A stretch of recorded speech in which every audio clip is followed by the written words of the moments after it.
The survey employed a stratified cluster sampling technique. It's a household-based survey. So all eligible men that fall into the age range in each household with the cluster selected are interviewed. A pre-tested interview administered questionnaire is used to collect data from the survey respondents. And it's a big survey that collects a lot of data, social demographic data, nutritional data, maternal history data, vaccination data. But for the purpose of this study, the variable of interest was a question that asked, do you currently smoke cigarettes? And so the prevalence was determined from the people that answered yes to, do you currently smoke cigarettes? Univariate analysis and prevalence estimates with 95% confidence intervals were performed on the data using starter software. For the surveys, ethical approval is obtained from the National Health Research Ethics Committee, and the measure DHS gave approval for the data to be used for this study. Measure DHS is a sub-component of the United States Agency for International Development. Over the 10-year period, 2003 to 2013, a total of 115,144 men and women took part in the survey. About 30% of these were men, close to 70% of them were women. And over the years, just some selected background characteristics to show that over the years, the proportion of urban dwellers appeared to be on the increase. Well, for men with no education, this had stayed pretty much at about 21% of men not having education. While for women, there's been a slight improvement with women, 41% of women not having education in 2003, going down to 35%, and then going down to further in 2013. But the main objective of the study, which was to determine the prevalence of smoking among Nigerians. In 2003, about 8% of men, 8.1% of men were found to be smokers. This rose to 9% of men in 2008, and then fell to 6.5% of the men, of the respondents in 2013. For women, generally speaking, women in Nigeria do not smoke cigarettes a lot. The prevalence has stayed below 1%, and the prevalence was 0.5% in 2003. This fell to 0.2% in 2008, and this fall was sustained in 2013, staying at 0.2%. So, on the whole, it appears that the prevalence of cigarette smoking is on the decline among Nigerians. The decline appears to be more marked in women than in men. This may be due to our cultural environment where smoking is not encouraged among women. This declining trend that was found was also reported by et al. In 2014. They did a 30-year study. Analyzing data from 187 countries worldwide, and also reported a decline in cigarette smoking. And also, Maki et al. Using some novel data also reported a decline in cigarette smoking in the city in Australia. However, it's been found that cigarette smoking among adolescents is a critical period all over the world, because this is a time of initiation and experimentation with cigarette smoking. And so it may be instructive to look closely at the trend among Nigerian adolescents and see if this is replicated. This decline in trend is also replicated. The study's trend is that it is based on a household survey, and it is nationally representative data. The limitation is that that the data is 6 years old. We are reporting data of 2013 and 2019. However, this will be updated as soon as the 2018 data set is available. So to conclude, the prevalence of cigarette smoking among Nigerians appears to be on a downward trend. However, we need more data from more surveys over a longer time period to reach a firm conclusion. These are some of my references, and I thank you for listening.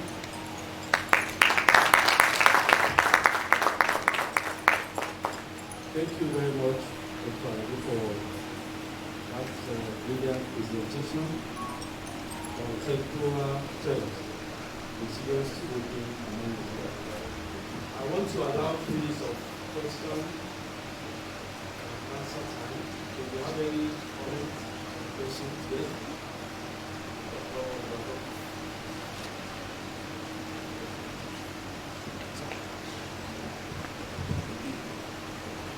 Thank you very much for the presentation. The first thing I noticed about this presentation, which is very good and highly commendable, is the sample size. Quite a large sample size. I'll be interested in talking with you later to see who from data, because most of our own out-of-pocket research for the wrong time doesn't seem to get that large. Right. Having said that, I'm particularly interested because my particular dissertation was on smoking, and I was interested in that trend. Really, the 25-year review at the time will be published in one of the journals. But my concern is your sample size, 69% were female. That looks a little bit like a sampling bias. I don't know why that. Because from what your findings agree with what we found, that most of the smokers in Nigeria were males, very few females. But if you are now leaving the real pool and something outside that, I don't know if that could have affected the validity of the results. Thank you. Thank you. Okay. Thank you, sir. So the demographic and health surveys are primarily for maternal health issues. So this data was just extracted for cigarette smoking. But I appreciate that comment. And yes, there's really nothing I can do about it. Thank you. Any other one? Any comments from the floor? We want to thank Dr. Ali for that presentation. Thank you very much. Let's give her another round of applause.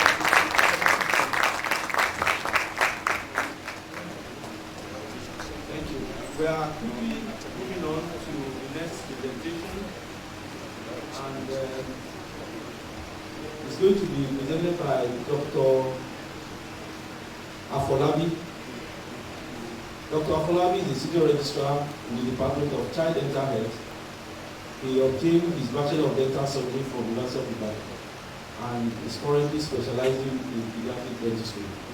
He's going to present a paper titled Prevalence and Epidemiological Profile of Early Childhood Caries in Patients in Pediatric Dental Clinic of OETC Mayfair 15. Over to you, Dr. Afolabi. Thank you, sir. Good morning, everyone. I will present the abstract title, Prevalence and Epidemiological Profile of Early Childhood Caries in Patients seen at the Pediatric Dental Unit of OHAC Mayfair. By introduction, early childhood caries is defined as the presence of one or more decayed, either cavitated or non-cavitated lesions, missing or filled due to caries on surfaces of pulmonary tooth of a child under 6 years of age. Despite the decline in the prevalence of dental caries in the Western countries, caries in preschool children remains a problem in both developed and developing countries.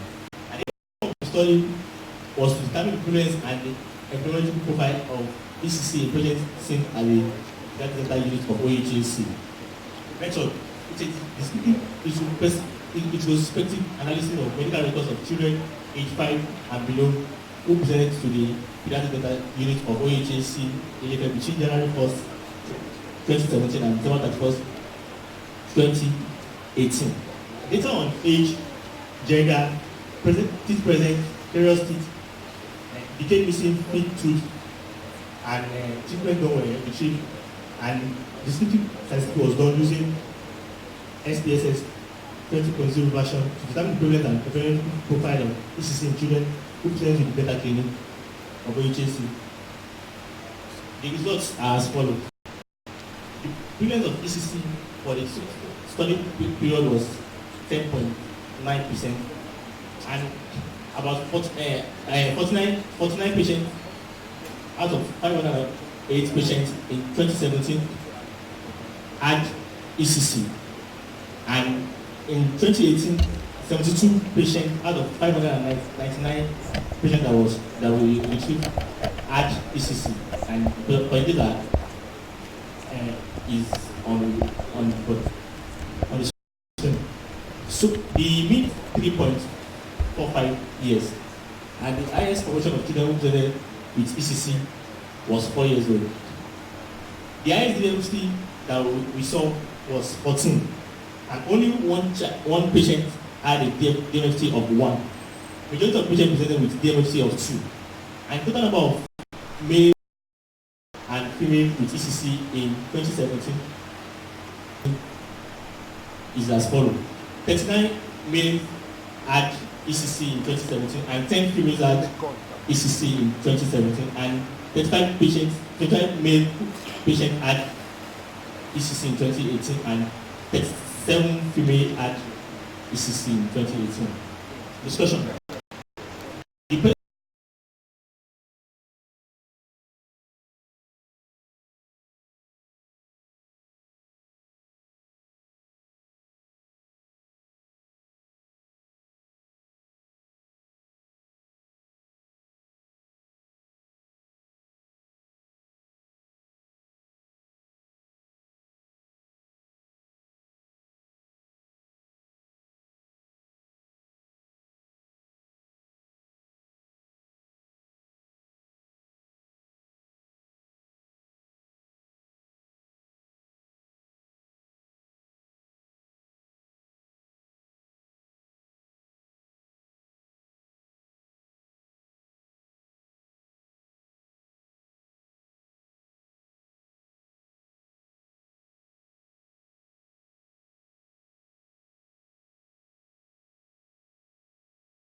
borderline is 71 months or younger, which is 5 years, 11 months.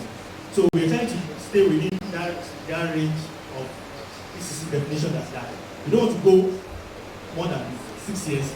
I don't want to go lower than 6 years. So we stay within 1 to 5 years. So that will not overshoot the age of PCC. Thank you, sir. Thank you. Let's take the sorry. Yeah. Yes, I just want to go right about the definition of EEC. I remember at a conference in Germany, I asked them this question of what happens to those children that are above 71 months and they are not yet 72 months, that is, they are under 6 years. But I'm happy that this year there is a policy from the International Association of Pediatric Dentistry, and they try to define the age limit for these early childhood babies. So they are now stating that early childhood babies will include children that are under 6 years old, so that can take care of those children between 71 months and 6 years. Thank you.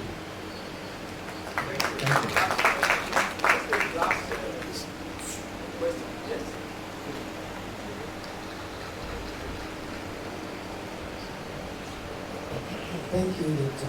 Afolabi, for the presentation. I would like to, I'm actually expecting that maybe you are going to mention the time that this study was done, and if you compare to the time that you are doing it, as in what is the thing that why are you doing this? Why are you doing it now? Because if you have done it in Ife before, and now you are doing it again, and has there been a reduction in your findings compared to what was done before? I'm just expecting that. Thank you very much. Thank you, Dr. Adwale. The last study that was done in EFM was in 2006 by Adekola Chipora et al. And that's why we had to, that's over 13 years ago. So that's why we have to also check a new, to evaluate it again and see if there is different opinions or not. Thank you. Thank you very much, Dr. Afolabi. Let's give him another round.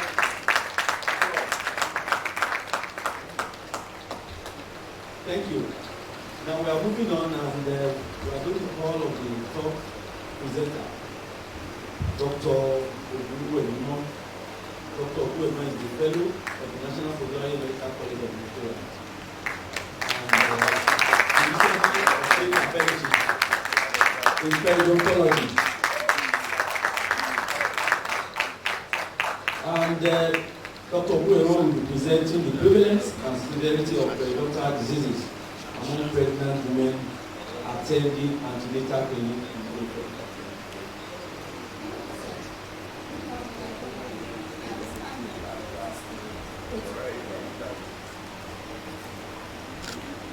Presenting the prevalence and severity of periodontal diseases and preterm birth among pregnant women attending antenatal clinic. I apologize for the slight change. Sorry, the title. The prevalence of gingivitis and periodontitis is high amongst the women, and it is expected that the prevalence of gingivitis will be higher among pregnant women. This is because of the hormonal influence on the gingiva. And the prevalence and severity of periodontal disease in pregnant women may be an indicator of adverse pregnancy outcome. And among these are preterm birth, preeclampsia, and so on. Now, one studies showed a link.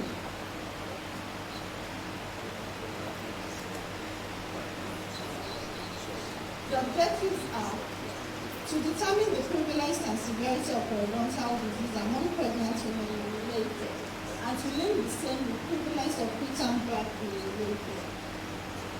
The method. These a cross-sectional study of 258 pregnant women between the first and second trimester, recruited from the antenatal clinic of Obafemi Awolowo University Teaching Hospital Complex, and they were followed up to Latuba. Interviewer administered questionnaire, and also secondary data was obtained from the case notes.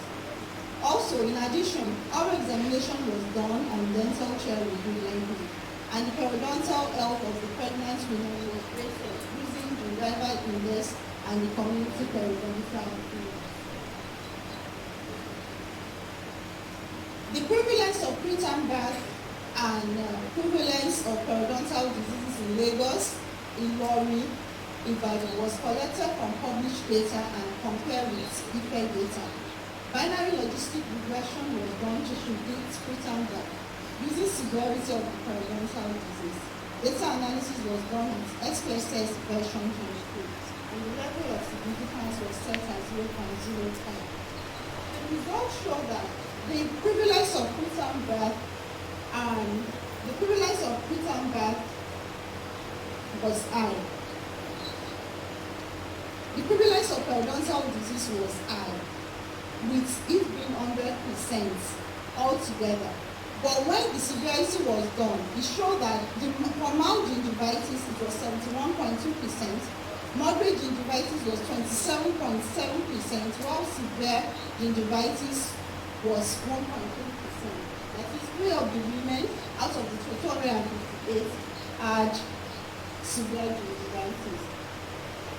Now, using CPI to measure the prevalence of periodontal disease,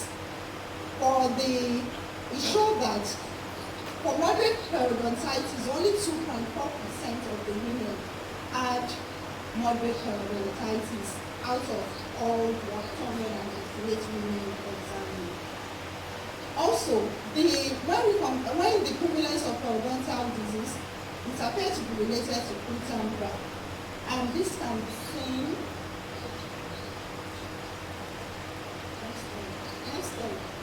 This can be seen when the study was done, with the study done in other areas in Lagos by Shoroye et al., where the prevalence of preterm birth was shown to be 12.5%.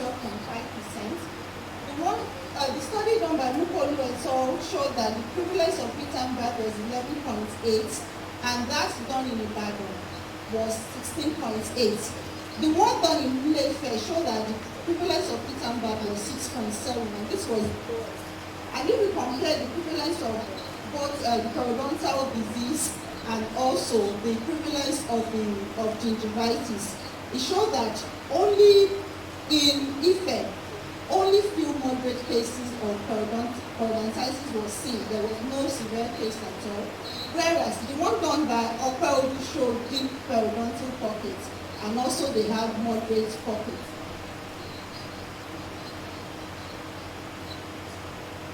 For the binary regression, when binary regression was done, it showed that none of the women, that it couldn't be off. I'm sorry about that.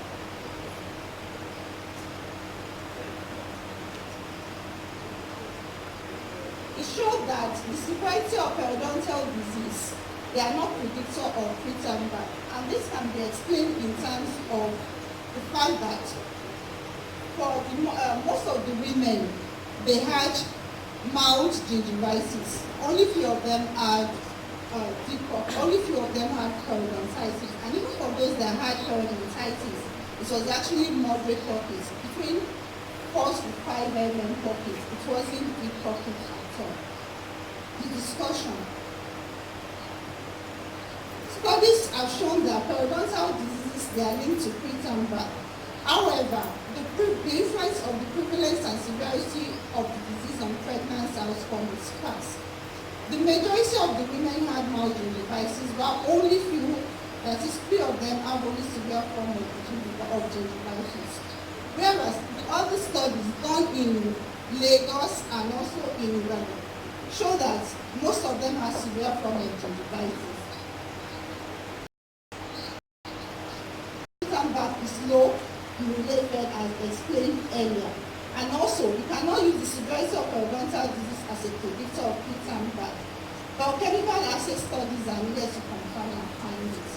In conclusion, despite the absence of severe gingivitis and periodontitis, efforts will be made to educate pregnant women about the effect of poor oral health on pregnancy outcome and the necessity to keep and maintain good oral hygiene.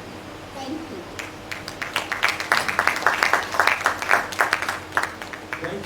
Thank you very much, Dr. Ogunwuyi, for that presentation.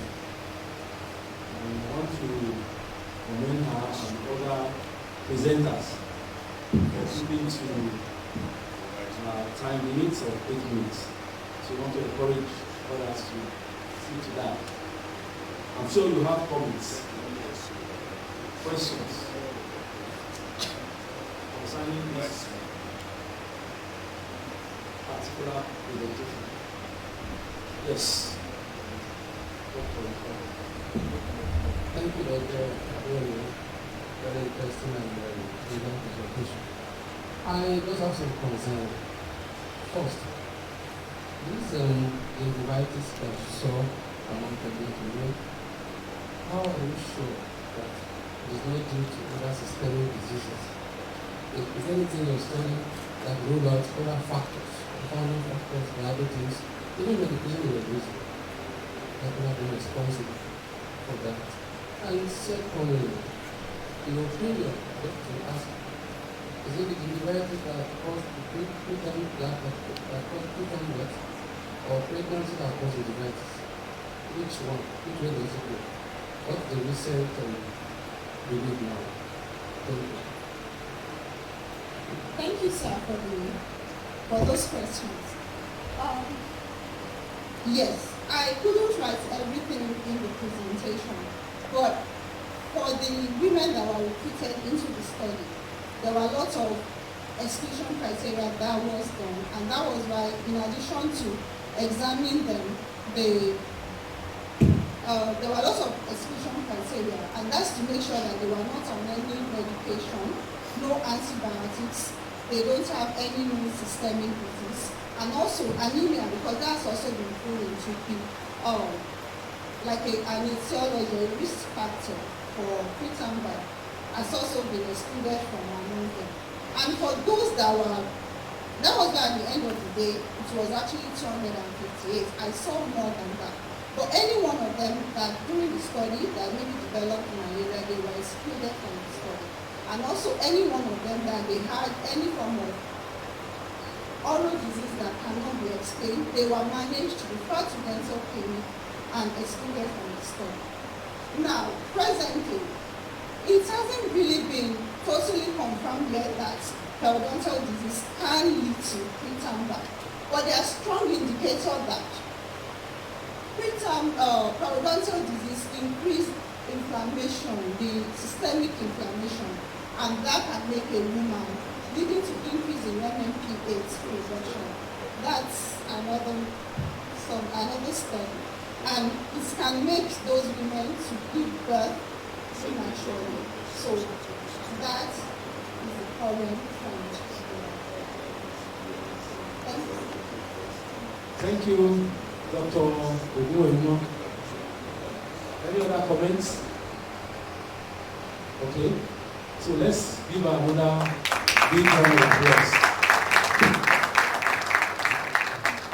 Thank you. Well, we are moving on. We are on the fourth session. The fourth one will be given by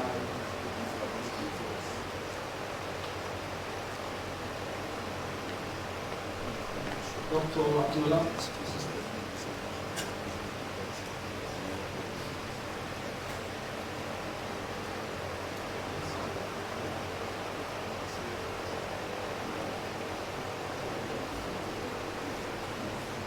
Well, with Dr. Akinola around, so I can't see it's not your presentation is not listed.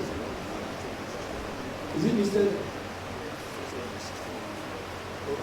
Oh, okay, so it's the one, okay, you are the lead, Dr. Akinola is going to present a paper titled Prevalence and Severity of TMJ Disorder among Nigerian dental undergraduates. So, we do justice to that. Over to you, Dr. Akinola.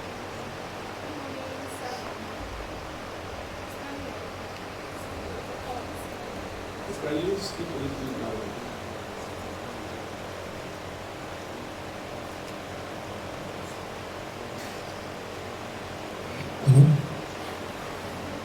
Good morning, sirs and ma'ams. I'm standing on existing protocol this morning and presenting the prevalence and severity of temporomandibular disorders among Nigerian dental undergraduates. Alade Heme and Afolabi JB are my co-authors.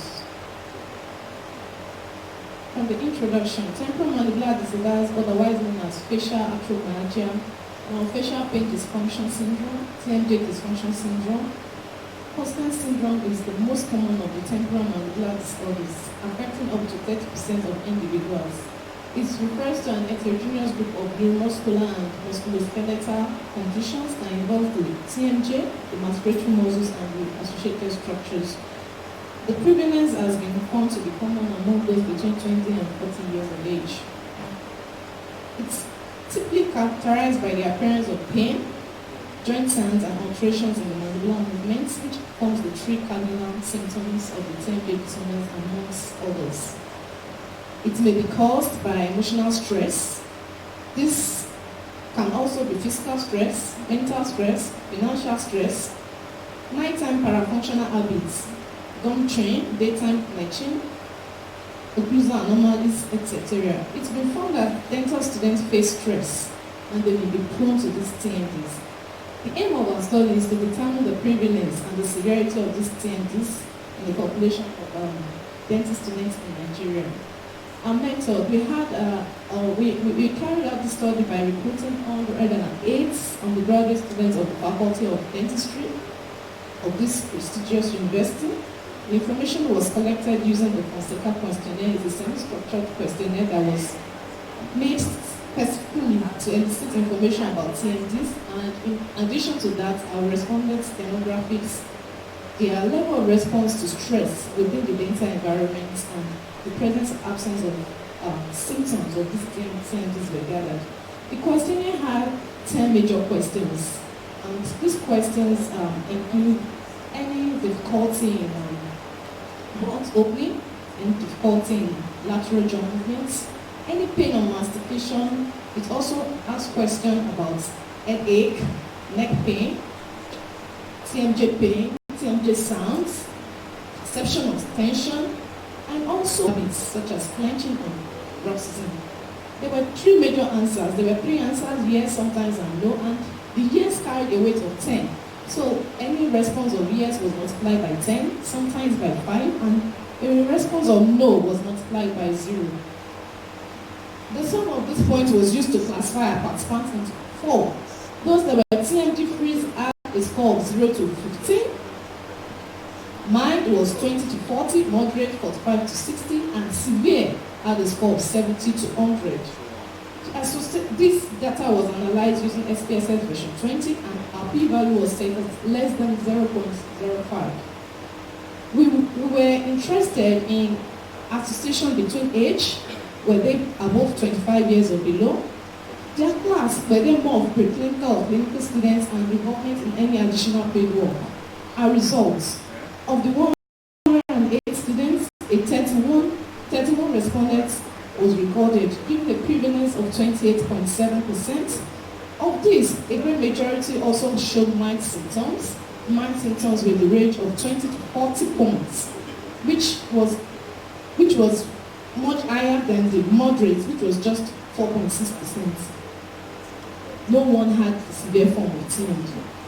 The mean age was 19.8 years, and also it was noted that most of them were preclinical students with a percentage of 18.5, while just 10.2% were the clinical students.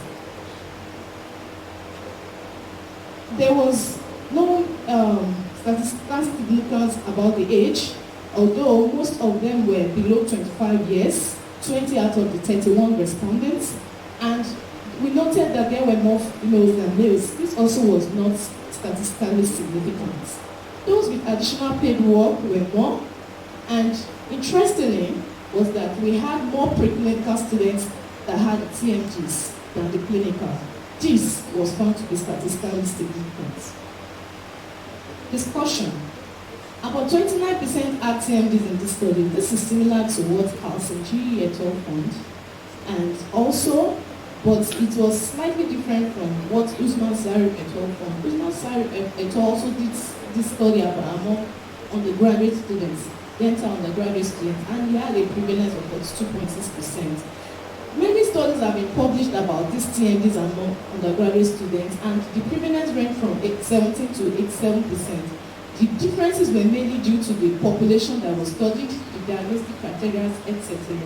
The difference between the TMD in males and females was not statistically significant. This is similar to what Zarif and Kabichak found.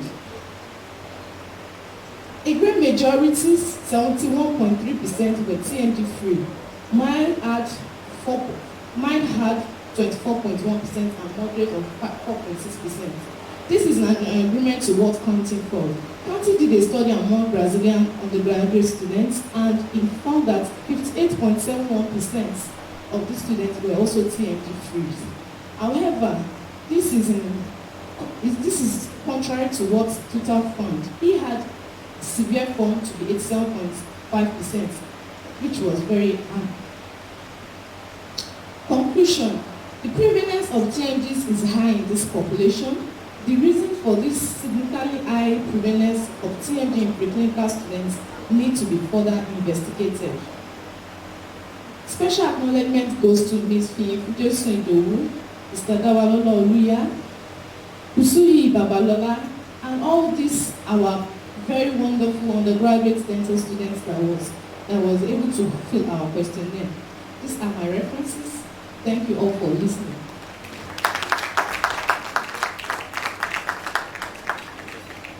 Thank you very much, Dr. Afola. I'm sure we have one or two questions to ask. Yeah. Yes.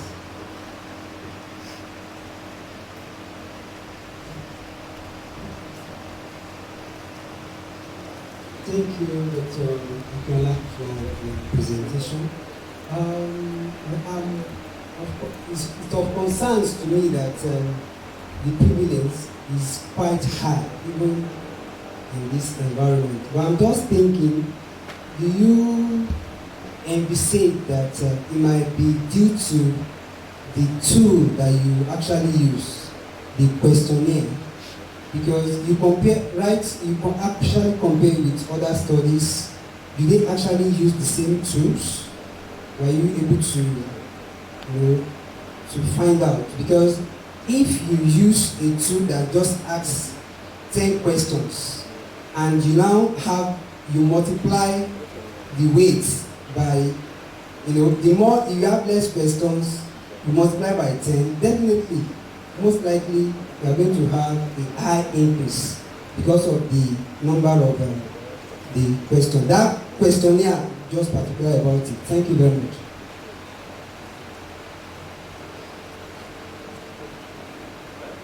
Question? My own comment. Well, I want to agree with the last comment that you have to really make sure that when you are comparing, it has to be the same questionnaire. I remember which did not make any addition to that. I think only about 10 years ago, using medical and dental students. And the index that was used was a chemo index.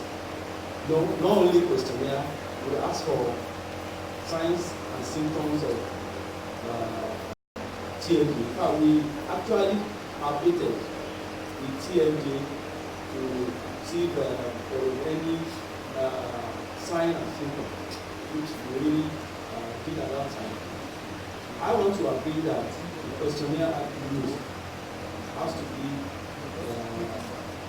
in agreement with previous ones to be able to compare appropriately. Now, the other thing I want to ask, you said some people in particular who had other additional field work. What do you mean by that?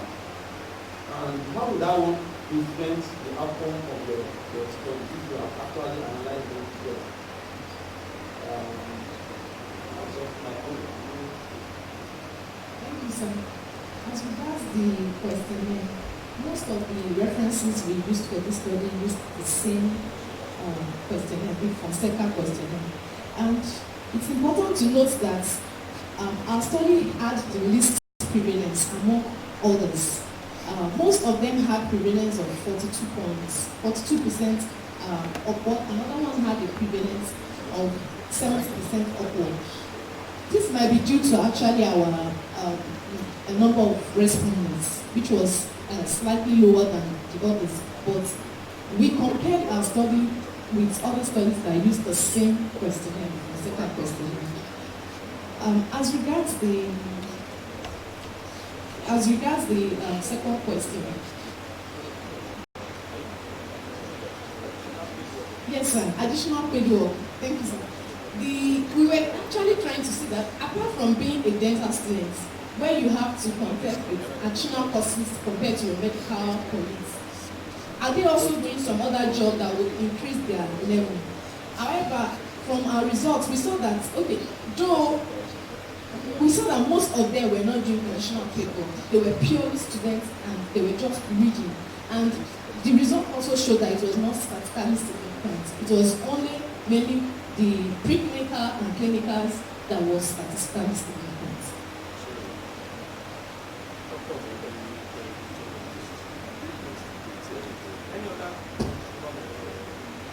Yes?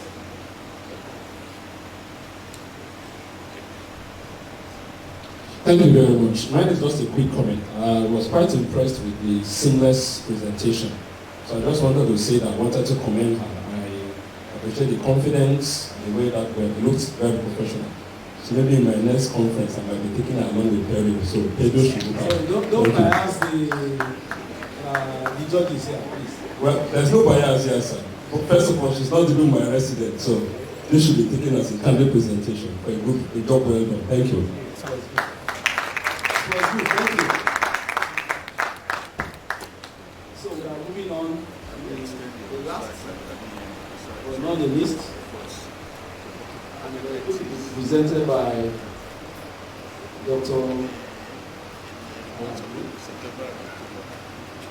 Dr. Alade is a senior registrar in the Department of Child Dental Health. He back his Bachelor of Dental Surgery from the University of Ibadan. He's currently specializing in pediatric dentistry. He's going to present a paper titled Prevalence and Indicators of Stress Among the Nigerian Population of Dental Undergraduate Students. Over to you, Dr. Good morning, staff. Good morning, ma'am. I stand on the existing protocol. I'll be presenting this morning prevalence and indicators of stress among the Nigerian population of dental undergraduate students. By way of introduction, in the academia, stress is no strange. From the workers to the students to even the allied workers, the health sector seems to have a lot to do, and the workers and students are stressed. And so stress is part of our day-to-day life experiences. Stress levels are higher among healthcare students when compared to the general population, and their literature to that effect. Dental students have even been researched to find out that they are more stressed compared to the other students in other disciplines, even when they are compared to their medical counterparts. And so the aim of this study was to assess the perception and likely source of stress among the undergraduate dental students. The methodology entailed a self-administered structure questionnaire that was given to the undergraduate dental students of the Obafemi Awolowo University in Ile-Ife here. The questionnaire has questions that go down social demographic data of these students, their age, their sex, ethnic group, marital status, type of secondary school, and other questions like that. And the depth stress scale was used to assess the respondents' exposures to stress in the last 1 month. So the scale has a total of 38 questions, and it's been graded from 1 to 4. 1 being the least stressful, not stressful at all, while 4 indicates very stressful. So those questions were being asked, and they had to indicate where they belonged. And then this questionnaire also had different sub-skills in it, and the sub-skills vary from self-efficacy, like do they even believe in themselves, do they feel like they are being threatened, do they see a future for themselves in dentistry, do they feel being threatened by other workers, questions along that line. Then questions that border on faculty administration, how easy it is for them with working with administration and administrative things, and also their workload, how much of work are they given, how much of assigned work, how much of assignment, how much of class work, and things like that. Patient treatment, how cooperative or non-cooperative these patients could be, and questions based on clinical training, questions on performance pressure, how much pressure they feel to perform, how they fear failure, and questions along the line, and personal questions. The association between the stress level and socio-demographic profile of this respondent was determined using a chi-square test. So, a total of 108 undergraduate dental students from 100 level to some of them are now 200 level to 600 level, 6 year class were and I'm sorry for the minuteness of the picture. Okay, but the results show that comparing the degree of stress based on educational status, whether they are in preclinical or clinical dentistry, it was discovered that those in preclinical tend to have a higher degree of stress, but the difference between preclinical and clinical doesn't seem to be, it's not statistically significant with a p-value of 0.78. So also for marital status, those that are single, those that are not, those that are Yoruba, Igbo and Hausa, the difference between all of these groups, and even those that attended public school or private school, the difference between all of these groups based on their stress level was found not to be significant. P-value for all of them was found to be greater than 0.05. However, in those that are involved in paid jobs, it was found that they had higher level of stress, and this value is found to be statistically significant. And looking at the different subscales, looking at the subscales like I explained earlier, self-efficacy beliefs, faculty administration, workload, that which amongst all of these do they perceive as most stressful? Where are they getting much of their stress from? And it was discovered that many of them had high stress from workload. Many of them believe also the second subskill that had a high prevalence is the performance, those that had performance pressure. From performance pressure, many dental students came to be under a lot of stress from that. Then self-efficacy beliefs and faculty administration.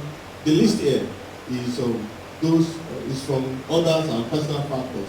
And so top 10 stressors were listed out. I've listed out the top 10 stressors by the students, and the highest source of stress from among these students was from their examinations and grades. And many of them, the next is less time for relaxation. Many of them believe that they barely have time to relax and rest. And the next level of stress, we believe that it is coming from amount of assigned work they have to do, and lack of time to do this assigned work, and competition for grades, fear of failing, expectations at dental school, in that order. Then the lowest places, the lowest source of stress to them, we believe are from marital adjustment to problem. Some of them having children at home. These are questions that many of them don't feel it's not determining a lot as far as they are concerned. Company will partner having a dual role as far as dental student, necessity to postpone marriage, necessity to postpone having children. The discussion. The relation between gender and those that did additional pay job showed to be statistically significant in this particular study, and this is similar to the work of Marvel and Stein that was done in Russia.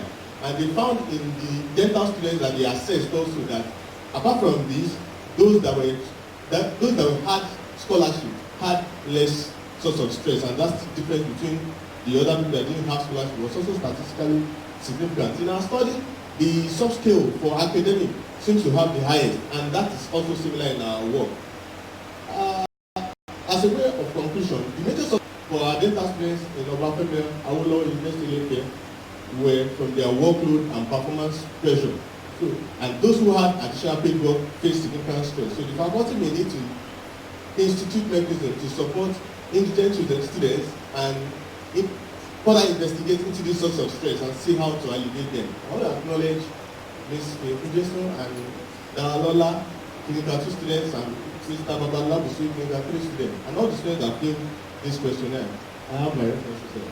Thank you very much. Thank you. For that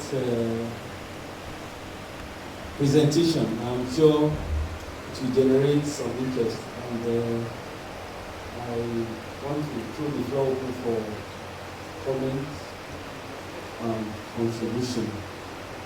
Well, before I do that, I just want to look at your research question. You were saying something that dental students are more likely to experience stress more than people that are. I would have expected, although you define your objective, I would have expected to also compare the stress level among dental students and other disciplines. And well, that's on one hand. And the other comment I have is that, well, I don't know, it's a known fact that undergraduate program is supposed to be full-time job, and we still find our students doing but I think, like you rightly suggested, maybe the government should assist some of these needy ones, maybe to upgrade their training in terms of providing additional funds. This can be, I'm sure Abakonga will be doing a lot in that area to assist some of these students. So I think a lot needs to be done. That's just my own comment. I don't know if people have other comments related to this particular paper. Comments?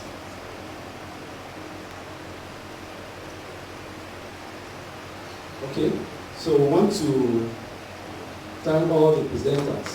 Let's give them another big round of applause. I'd like to quickly hand over the microphone to our co-chair. Thank you, Chairman. With his permission, I want to just make some comments generally on the presentations. The first thing I want to make reference to has to do with the PowerPoints. It seems as if, well, for most of the presentations, we don't really have PowerPoints. It's only the first presenter that gave us the points.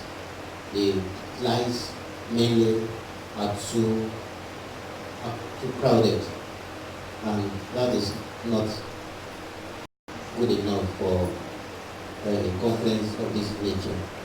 It's as if the slides were prepared already, at least for 4 of the presenters. That's the first comment. The second one has to do with the pronunciation of the names of the authors. Particularly noted one that is mentioning Adekola Sobowora. I think it's probably that it's Adekoya Sobowora. And he kept on mentioning that. That is not acceptable unless it's mentioned another person. So I noticed that in that particular presentation. But there are other slight cases like that in other presentations. I think it's important that we mention the names of the reporters specifically. The second one has to do with presentation of references.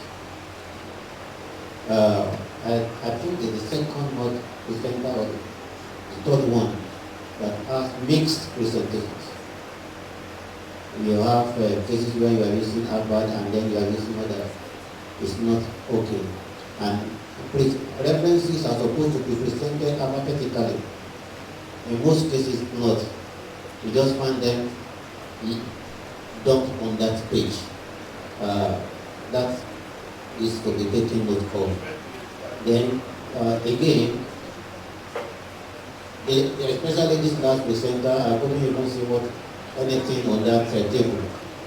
Too tiny.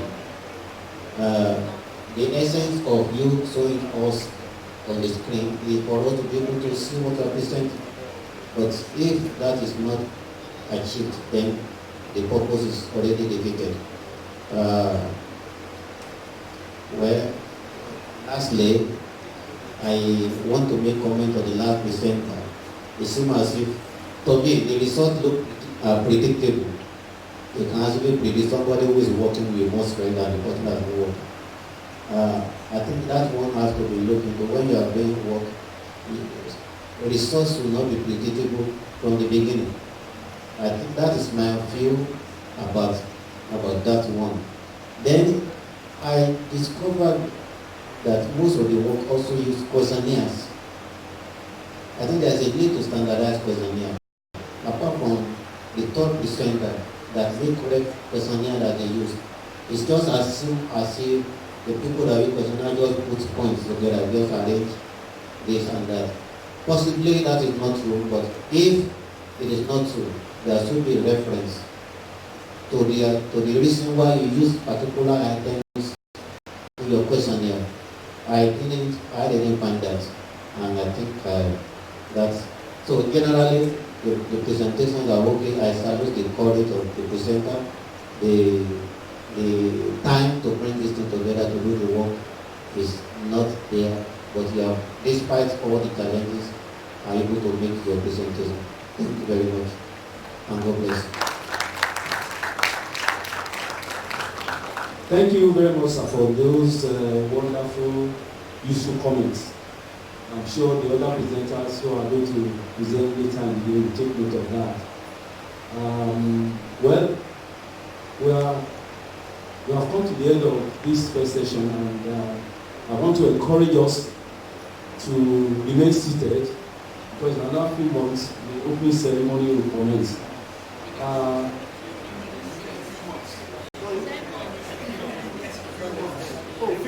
Few minutes, sorry, I'm thinking of something else.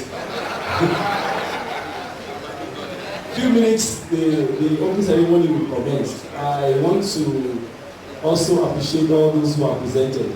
It's not an easy thing to put all those figures together. So let's give them another big, wonderful applause. Thank you. Thank you. So we have come to the end of this session. So I want to thank you for listening. God bless you.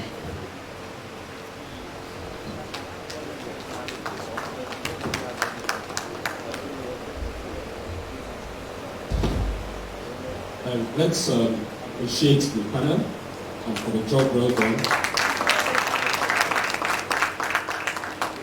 And we appreciate the feedback from our co-chair. The opening ceremony starts at 10 a.m. So between now and 10 a.m., we have a brief interlude, just a stretch break. So we are free to move around, stretch your legs. But please, we're going to keep strictly to the time. So please, by 10 a.m., a few minutes to 10, 2-3 minutes to 10, we should all be seated.